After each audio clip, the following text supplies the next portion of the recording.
Hey guys, it's me, cyoubx, and this little thing right here is what I call the dynamic magnet system. So most cubes these days have magnets in the edges and corner pieces.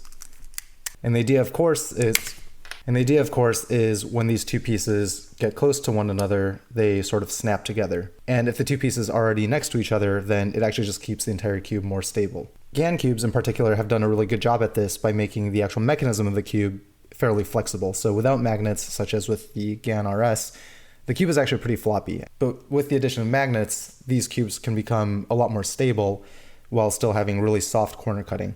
And that's sort of the hallmark of GAN cubes. Now, the 11M Pro in particular takes it one step further by having corner core magnets. The magnets in the core essentially smoothen out the bumpiness that you would feel in a normal edge corner magnetized cube. And it does that by having a gentle pull, even when the layers aren't completely aligned. Even with the system, the cube still has pretty noticeable tactile clicks, and for some people that's okay. Personally, I don't really mind it, but I know that some people would prefer something that's a little bit more gradual. Imagine a scenario where you still get the stability that the magnets provide, but you get less of a tactile bump.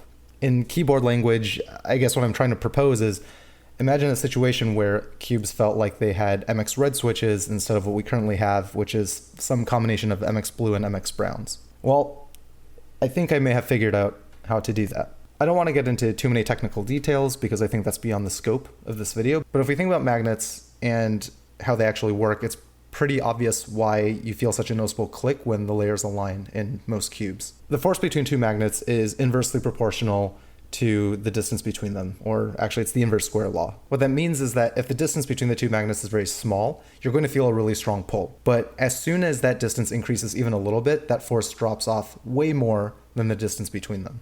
So if we're thinking about MX red switches and smoothing out the clickiness of these magnets, we need something that is not inversely related to the distance. And that's where these little guys come in. So unlike magnets, springs operate on a linear scale. The force that you feel from a spring is directly proportional to the distance that the spring is either stretched or compressed. So what if we combine the two? We end up getting this thing. Let me show you how this works. All right, so what you're looking at right now is two pieces that are meant to be the cross section between a corner piece and an edge piece.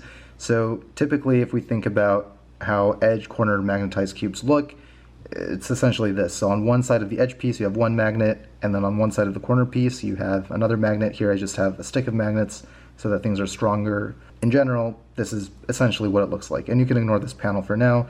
You'll see why this is important later. So the idea between this kind of magnetization is, of course, as you slide along here, there's going to be a point when the magnets are going to be so strong that the layers just align themselves, just like that. But depending on the strength of the magnets and the thickness of the plastic, this can actually be a very strong interaction.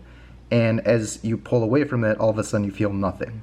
So in this case, right about here is that threshold. This kind of clickiness is okay for some people. Myself, I don't really mind it, but I would prefer if it was a little bit smoother, and I think a lot of people are the same way. So instead of having a static magnet like this, what if this magnet could actually wiggle a little bit so that the pull was a little bit more gradual?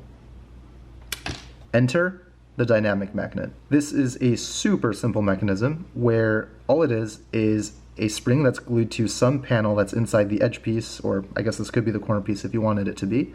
And then here we have a magnet that is actually pretty loose. So it's not actually glued to the wall of the edge piece, it's just sitting against it because of course it's a spring. And the idea then is if a magnet from the corner piece is sliding close to this magnet, you're going to get a little bit of wiggle from this spring. But of course as the layers align, this spring is going to be pulling this magnet back to this central position. So let me show you how that looks.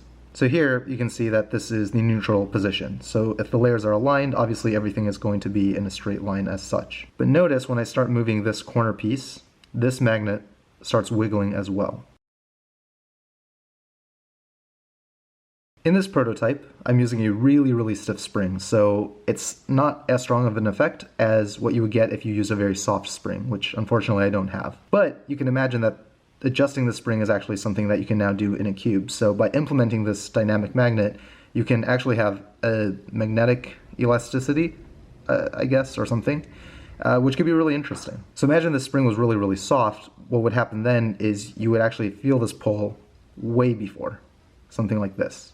And then gradually it would go back to the center position. So the way this would actually look in a cube is probably something like this, where you have a magnet on this side, some center wall that supports the two springs, and then a magnet on the other side. And this would end up being the cross-section of an edge piece, similar to this orientation. The corner piece, of course, is just a corner piece. It just sits on the inside wall, and there's nothing special there. But isn't that just going to make the cube way too heavy? In my opinion, a lot of cubes these days are already too light, so I would actually prefer the added weight. But even in worst case scenarios, springs are really, really light. You're barely going to see a difference. Can't you do the same thing with magnets that are just bigger, like 6x1s? How are you going to put a 6x1 magnet into a 7x7? Also, 6x1 magnets are going to be really hard to adjust the smoothness of. By having a physical spring, you can actually adjust how much that magnet flexes, which means you could fine-tune the amount of clickiness and bumpiness that you feel in the cube. If the magnets are just attached to the springs, aren't they just going to fall off over time because there's basically any surface area contact between the magnet and the spring? The spring doesn't have to be a physical coil. It could actually be any flexible material. This could be TPU, other plastics, it could be rubber. It could also be metal, but not in the form of a coil. Manufacturing is going to be way too difficult to do. It's going to be super expensive. If you have a GAN 11 and Pro, take off the corner caps and see how the switches actually work in the corner pieces, and then see if that question is still relevant. So there you have it. That's my new invention. Cube manufacturers, please take it, run with it, and make cool cubes with it. All right, that's it for this video. Thanks, and until next time, toodles. All the pieces feel the same, don't they?